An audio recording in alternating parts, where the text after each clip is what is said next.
Sí, sí se ve, profe. Perfecto. Bueno, cuestiones importantes de esta semana. Han visto que tienen justamente el archivo que se llama cuestiones importantes. ¿Lo han visto el archivo en el aula virtual? Fíjense, abajo del escritorio, cuando entran en el bloque central, tienen cuestiones importantes. Esto es un archivo que estaba preparado con las observaciones que hemos visto en el encuentro anterior de cuestiones a tener en cuenta que para resolver cuando nos reintegremos a la presencialidad, que eran cuestiones administrativas bien importantes a tener en cuenta, pero eso más adelante cuando nos reintegremos y después de cómo iba a ser digamos, el sistema de evaluación. Entonces acuérdense que para el primer parcial vamos a tener un cuestionario que está temporizado. El tiempo de demora del cuestionario está planificado para verificar saberes, o sea que ustedes ya tienen que haber estudiado y ya tienen que tener todo claro, bien, todo para ir a rendir. Y acuérdense que es el lunes que viene a las 8 de la mañana. O sea que tienen toda esta semana para sacarse las dudas, todo lo demás. Yo les prometo, no me senté todavía a hacer las preguntas del parcial, pero en cuanto las tenga y pueda hacerlo, les voy a ir haciendo preguntas similares y todo lo demás para que verifiquen y repasen en el grupo. El, la cuestión es que no piensen que van a ir a resolver en ese momento, ¿sí? En el parcial, porque después dicen, ay, me resultó muy corto el tiempo. Claro, por supuesto, si yo me voy a ir a tratar de responder las preguntas en ese momento, entonces sí, el tiempo no les va a alcanzar. Pero esto no está temporizado para que ustedes, sino está temporizado para que justamente verifiquen ustedes y nosotros lo que se va aprendiendo. Es muy importante el trayecto que están haciendo y nosotros nos vamos conociendo a través de los trabajitos que han empezado, que se han hecho en todo a lo largo de todo lo que vamos de cursado. O sea, es importante este proceso. Quiero que ustedes tengan noción de eso y piensen realmente en la importancia que tiene, porque no es solamente la evaluación de un contenido que yo contesto, respondo bien, sino que ustedes acá están haciendo todo un proceso de aprendizaje, no solo de contenido, sino de la disciplina de estudio, de otras técnicas, de cómo se puede mostrar y enseñar a otro distintas estrategias didácticas. Ese ejemplo que nosotros les estamos dando a ustedes es lo que nosotros queremos que les sirva para formarse como docente. Entonces, ser docente implica un montón de capacidades que van a ir desarrollando y entonces lo lindo es que ustedes vivencien desde el estudiante esas experiencias. Entonces digan después, ay, este material estaría bueno presentarlo así porque al alumno le va a gustar más, porque se lo va a poder aprender mejor al tema. Ah, se ha portado muy bien la profesora, nos ha notificado cuáles son las reglas del juego antes. Entonces nos ha dicho bien cómo va a evaluar, qué es lo que está pensando con esta actividad. Esas son las cosas que nosotros queremos que aprendan. Entonces, se llevan la experiencia de un docente, digamos, viendo cómo se comporta ese docente. Entonces yo lo que pretendo de mis alumnos es justamente esa conducta ética y esa honestidad desde el inicio. Entonces ya hemos hablado de que la evaluación es una parte de este proceso y es una parte de la enseñanza-aprendizaje. Entonces, no inicien una carrera universitaria que ustedes han elegido para desarrollarse como profesionales, ¿sí? Y también para desarrollarse como personas con las actitudes deshonestas. Les hago esta referencia porque las copias y todo lo demás, yo no voy a estar, digamos, mi vigilancia no va a ir hacia eso. Y a mí me interesaría que ustedes realmente lo hagan al cuestionario para verificar esos saberes que han adquirido y ustedes tener noción de dónde están ubicados. ¿Me explico? Las mentiras tienen patas cortas, a la corta o a un poquito más de tiempo o más largo van a salir a la luz. Entonces, lo principal es eso.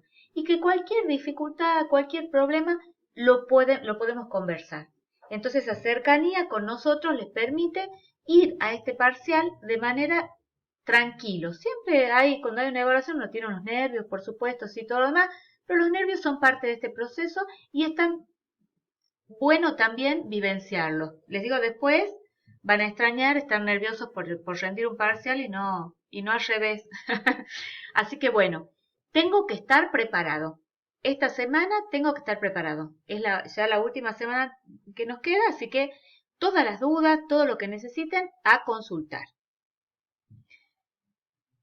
Este cuestionario, en ese sentido, y por lo que estamos charlando, nosotros en el archivo de cuestiones importantes le hemos puesto este párrafo en donde dice que, como nosotros estamos haciendo este seguimiento de proceso, nosotros podemos llegar a necesitar verificar, digamos, alguna respuesta con el alumno y en ese caso podemos pactar, no es que le vamos a llamar, no le vamos a hacer una videollamada de sorpresa, quédense tranquilos, sino que le vamos a avisar y le vamos a decir, bueno, tenemos duda en esta respuesta o lo que necesitemos y entonces vamos a contactarte en una llamada tal día, tal hora y pactamos con el alumno. ¿De acuerdo? Para validar la respuesta de ese examen escrito. Eso es si necesitamos. Yo estimo que no voy a necesitar y aparte va a ser con algunos alumnos, no con todos. ¿Qué otras cuestiones importantes? Ustedes saben que tienen que hacer un trabajo de microorganismos, este trabajo es grupal. Las instrucciones van a estar puestas en la pestaña nueva que se va a habilitar posiblemente desde mañana, que se llama trabajo de microorganismos. Ahí van a encontrar las instrucciones de este trabajo que van a ser grupal, están formuladas y están expuestas como si fuera una carta, ¿sí? Una carta del restaurante. Ya que ahora estamos encerrados y no podemos salir a comer, bueno, tampoco comeríamos microorganismos, pero sí vamos a devorarlos en el conocimiento, ¿sí? Hemos planificado para que ustedes elijan. Entonces tienen microorganismos a la carta. Ustedes van a seleccionar, van a elegir los grupos, se van a fijar bien ahí las instrucciones y cualquier duda a partir de mañana, después de leer la consigna, preguntan a sus respectivas tutoras. Ustedes a mí, obviamente. Cuando la presentación de todos estos trabajos, el 7 de julio, o sea, una semana antes de rendir prácticamente una semana antes de rendir el último parcial, ¿sí? Así cerramos la materia. Vamos a tener todo este mes completo, hasta el 7 de julio, para armar esos trabajos, de acuerdo a cómo se indica ahí. Entonces tienen tiempo de ponerse en contacto, de preguntar todas las dudas, de empezar a trabajar y constantemente con la profesora encargada realizar el trabajo, ¿sí? Acuérdense que esto es parte de los requisitos que tienen para promocionar o regularizar la materia, ¿sí? Entonces, seguramente va a estar expuesto esto desde mañana. Esas son las cuestiones. Y otra cosa importante es que también van a estar todos los contenidos de microorganismos habilitados. Cosa de que ustedes ya, si ustedes han elegido un grupo de microorganismos que se va a tratar dentro de 3 semanas, ustedes ya van viendo de ahí la clase para enterarse bien de qué características, cómo está constituido ese microorganismo, cómo funciona, qué relación tiene con el hombre y con la naturaleza. Y entonces ustedes pueden ver todo el material de microorganismos, ¿sí? A partir de mañana también, esta tarde yo ya lo termino de habilitar a todo, ¿sí? Todos los contenidos de la materia. Entonces, lo que yo les pido es que acá se disciplinen y vayan siguiendo el cronograma y semana por semana van a tener que la actividad obligatoria realizarla para el viernes, como venimos haciendo. En paralelo van a realizar este trabajo. Entonces, por semana ustedes vayan siguiendo la semana y estudien el grupo de microorganismos que corresponde para su semana. Pero desde ahora pueden consultar lo que necesiten, ¿sí? Por eso van a estar habilitados todos los contenidos. Bueno, algunas cositas y dudas que ha habido de ciclo celular. Fundamental y muy importante. El ciclo celular es el ciclo de eventos que hemos dicho de la vida de la célula y consta de 2 etapas fundamentales, la división y la interfase, solo 2, división e interfase. Asimismo, la interfase se puede dividir en las etapas de G1 de S y de G2. Eso quiero que quede bien clarito. ¿Qué pasa con la división? En el cuadro comparativo, todos porque han usado bibliografía y han usado de internet, y dice 2 divisiones la meiosis y una división la mitosis. Y yo he corregido y he dicho, no quiero que usen esa nomenclatura y de esa manera. La división meiótica, igual que la división mitótica, es una división que se va a dar en la fase de división del ciclo celular. ¿Lo ven? En este periodo que yo estoy marcando acá con el cursor. ¿Por qué hago esta salvedad y por qué quiero que lo entiendan bien? En el caso de la meiosis, la división meiótica es una división que tiene por fundamento el cambio de ploidía. Eso significa que de una célula diploide yo voy a tener hijas haploides. Son 4, ¿sí? 4 células hijas haploides. ¿Cómo se llega a la haploidía si yo digo hay 2 divisiones? Fíjense, si hay 2 divisiones, yo empiezo una división acá, termino, tengo que pasar por la interfase, miren por dónde estoy pasando, por la fase S de duplicación del material hereditario y vuelvo a entrar en la siguiente división. Entonces, de ninguna manera la división podría haber 2 divisiones meióticas, porque jamás llegaríamos a la haploidía, porque estamos duplicando acá de nuevo el material hereditario. Todo el proceso de meiosis, que es una sola división, ocurre en este periodo. Acá una separación y acá la otra separación, que son las 2 fases de la meiosis 1 y meiosis 2. Pero ocurre todo dentro del periodo único de división del ciclo celular. Eso quería que lo tengan bien clarito, por eso lo vuelvo a repetir, y si necesitan aclaración al respecto, me avisan, ¿de acuerdo? Entonces, recalcamos, la meiosis es una división con 2 fases en donde la célula se separa 2 veces. Usen esa nomenclatura para entender, hasta que ustedes entiendan bien el concepto. No quiere decir que los libros estén mal cuando usan la palabra división, sino que la semántica acá quiero que la entiendan bien. Cuando dicen división en la meiosis se refieren a esa separación que ocurre dentro de este único periodo, ¿de acuerdo?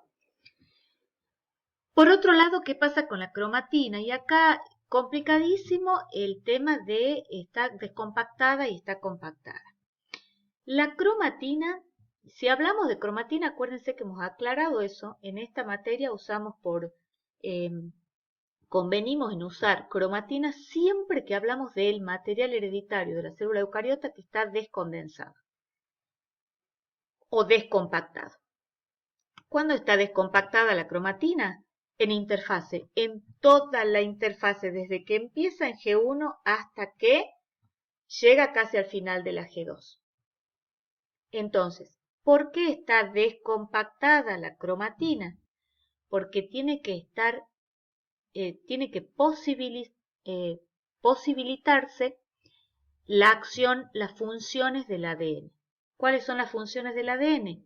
Transcripción y duplicación o replicación, ¿sí? Entonces, son 2 las funciones del ADN que solo se pueden cumplir si la cromatina está descompactada. ¿Correcto? ¿Para qué se compacta la cromatina y cuándo se compacta? Se compacta en la división, en el momento de división del ciclo celular. Puede ser mitosis o puede ser meiosis. Y esta compactación, ¿sí?, tiene que ver con que necesita la célula repartir en forma equitativa a las 2 células hijas todo el material, el hereditario y todo el material celular del citoplasma. Entonces, fíjense ustedes, ¿cómo se aseguran que se reparte equitativamente? Si empaquetan bien, como, por ejemplo, imagínense, si yo quiero repartir 2 kilos de harina en forma exacta, tengo que empaquetar 1 kilo y empaquetar otro kilo, y me aseguro de que los reparto en forma equitativa. ¿Se dan cuenta? Entonces, para eso se compacta. Al mismo tiempo, este material hereditario y el resto del material va a viajar en la célula. Entonces, le pongo otro ejemplo si quieren para que se acuerden bien. ¿Qué hacemos cuando viajamos? Empacamos, ¿sí? Nos es más práctico para poder llevarlo. No vamos con la manga de la camisa atada a la botamanga del pantalón y vamos arrastrando toda la ropa, sino hacemos una valija, un bolsito, una mochilita y la llevamos y entonces es mucho más fácil transportar, mover. ¿Sí? ¿Se dan cuenta? Entonces usen esos ejemplos para poder acordarse y para poder entender bien.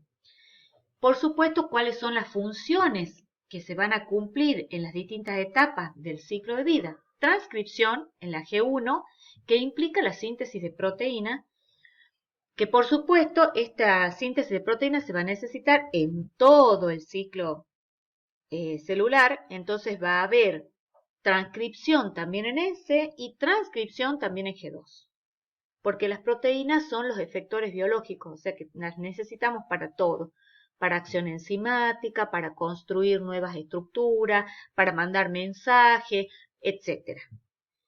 Y la función de duplicación o replicación solamente en la fase S, ¿sí?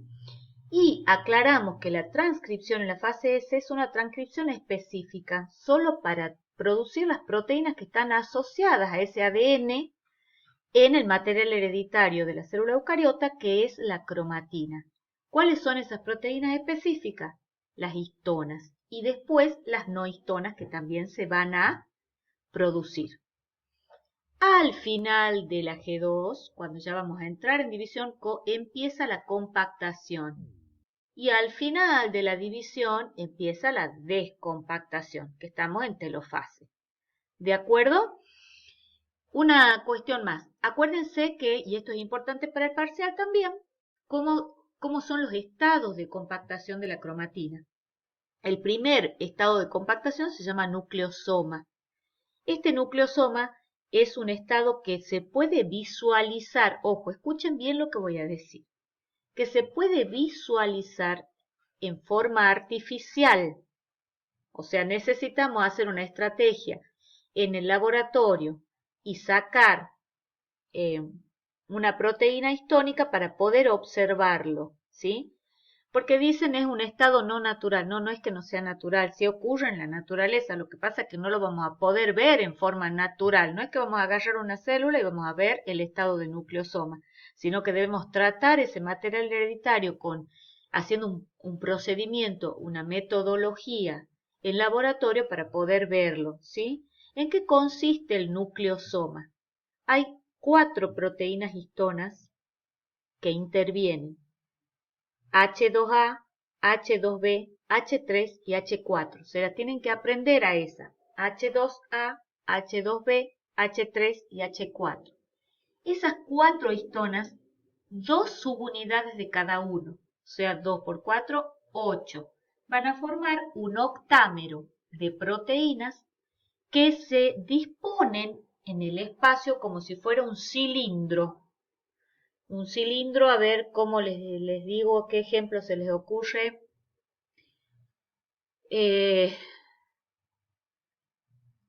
Bueno, no se me ocurre.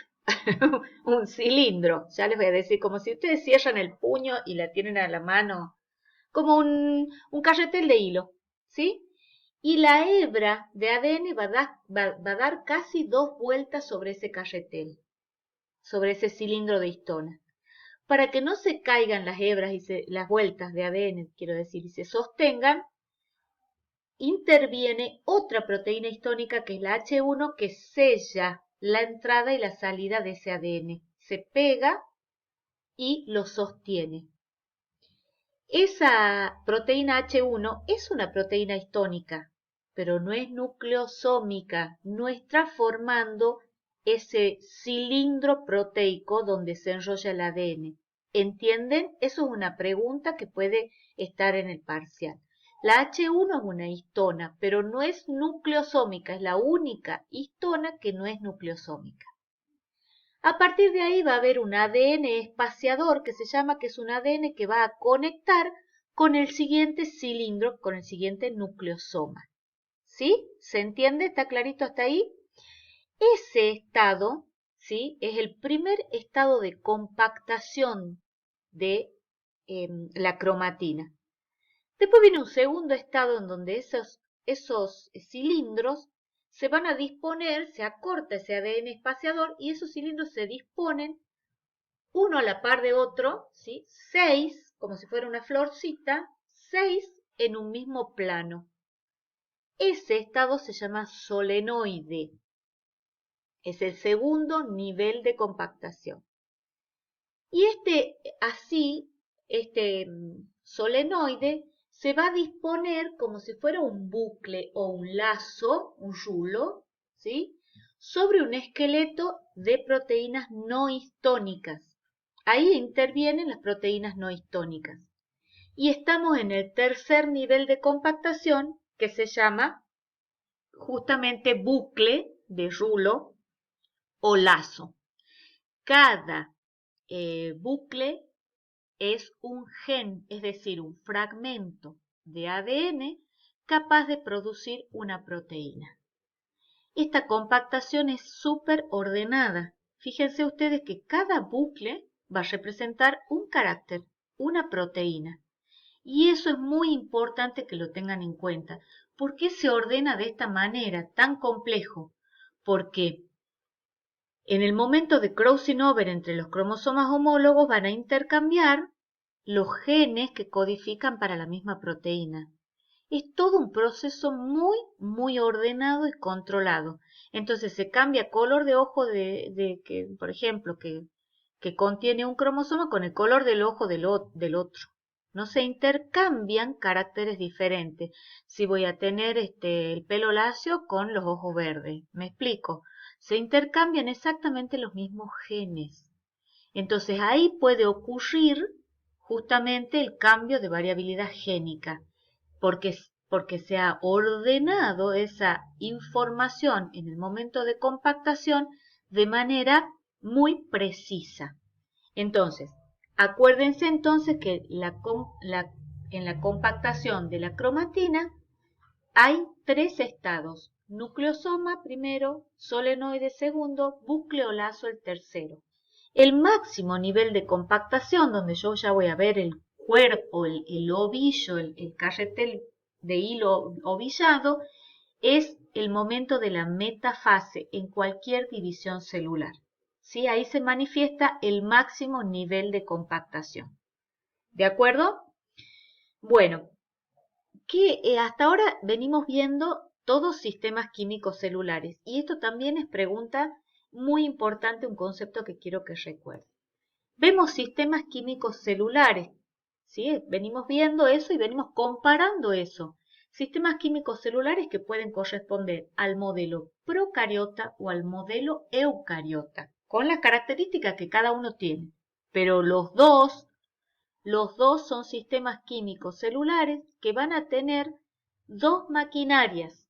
Una maquinaria metabólica que permite que esa célula almacene, convierte y transforme nutrientes y energía por distintos mecanismos, que vamos a ver, mecanismos metabólicos, vías metabólicas la semana que viene, y otra maquinaria que es la que lo hace capaz de replicarse y transferir las propiedades a la siguiente generación, que es una maquinaria doble, que es la de reproducción y herencia.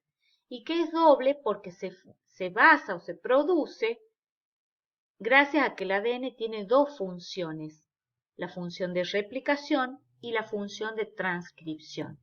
Esto tiene que estar así, bien entendido y bien interpretado.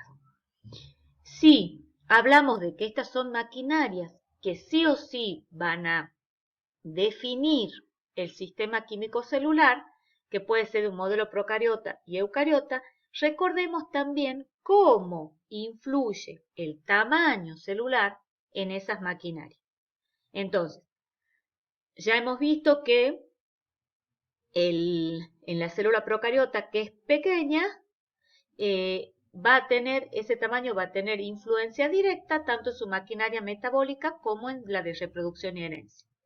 En la maquinaria de reproducción y herencia, nosotros ya hemos visto la semana pasada cómo el tamaño va a influir cómo el tamaño y la complejidad estructural van a influir en esta maquinaria. Y en la maquinaria metabólica, repasen y miren la clase, que el tamaño influye a través de la relación superficie-volumen de la célula.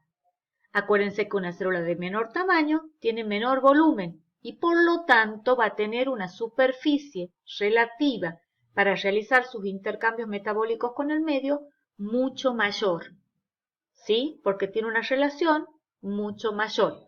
Repasen bien lo de la relación superficie-volumen, ese es un concepto también muy importante. Entonces acuérdense que el tamaño celular, vamos a ver la influencia del tamaño celular a través de, en la maquinaria metabólica, a través de la relación superficie-volumen. Y vamos a ver la influencia del tamaño en la maquinaria de reproducción y herencia a través de mirar cómo son los procesos reproductivos más sencillos o más complejos y cómo va a ser la transcripción en la célula procariota y en la célula eucariota dependiendo de ese tamaño y esa complejidad estructural.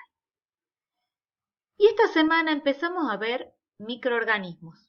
Ya dejamos la biología celular, ya la terminamos, sabemos qué características tiene una célula eucariota y una célula procariota.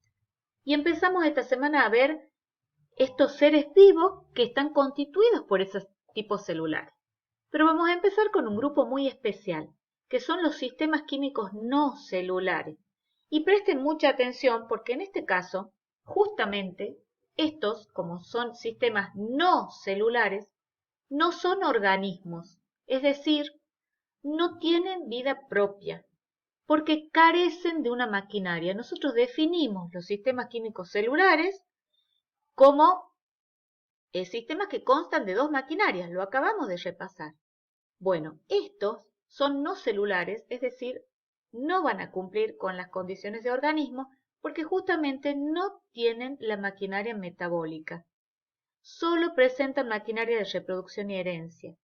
Y el no tener maquinaria metabólica los hace dependientes de una célula viva, es decir, para poder reproducirse y heredar o transferir sus caracteres, van a tener que penetrar o entrar en una célula viva, sea procariota o sea eucariota, ¿sí? De esta manera van a ser parásitos obligados. Siempre no pueden, digamos, mientras no estén en una célula, no van a poder poner en funcionamiento su maquinaria de reproducción y herencia. Por lo tanto, podemos decir que son estructuras inertes, es como que fueran granitos de arena. En el ambiente pueden estar, mientras no entren en una célula viva, no van a reproducirse y eh, producir sus características, ¿sí? Desarrollarse y generar nuevos virus. Entonces, es muy importante, virus por ejemplo, ya vamos a ver que hay otros sistemas químicos no celulares. Entonces, es muy importante que tengan en cuenta esto, porque estos al no ser organismos no se los puede matar, porque no tienen vida. Entonces, las medidas, en el caso de afectar al hombre, tienen que ser todas preventivas, que no entren a nuestras células vivas, para que no usen la maquinaria metabólica de nuestras células vivas. Eso es fundamental porque entendiendo eso podemos generar hábitos saludables para cuidar la salud, ¿sí? Y replicarlos en nuestros ambientes y a nuestras familias y en nuestros alumnos. Entonces eso es muy importante. Estos sistemas son no celulares porque carecen de maquinaria metabólica. ¿Cuáles son? Los virus, los viroides y los priones, ¿sí? Lo que le vamos a pedir que vean en la clase para desarrollar la actividad obligatoria de la semana va a ser que verifiquen en el material de clase qué composición tienen los virus, qué composición química, ¿sí? Cómo están constituidos los priones y los viroides, ¿sí? Y qué estructura pueden presentar, o sea, no solo qué moléculas biomoléculas lo componen, sino cómo están esas biomoléculas organizadas y qué estructuras tienen los virus, viroides y priones. Las características especiales y en el caso de los virus, que vean bien qué significa un ciclo lítico y qué significa un ciclo lisogénico. ¿Cuál es la diferencia? Bueno, para las actividades obligatorias lo mismo de siempre, estén atentos a las consignas, siempre va a ser el viernes de la fecha de vencimiento. miren el cronograma y ya saben que los materiales van a estar habilitados todos a partir de esta tarde, lo de todos los microorganismos y lo de em, el trabajo en grupo mañana, para que empiecen a organizarse, a leer las consignas y a desarrollar el trabajo grupal. Muy bien.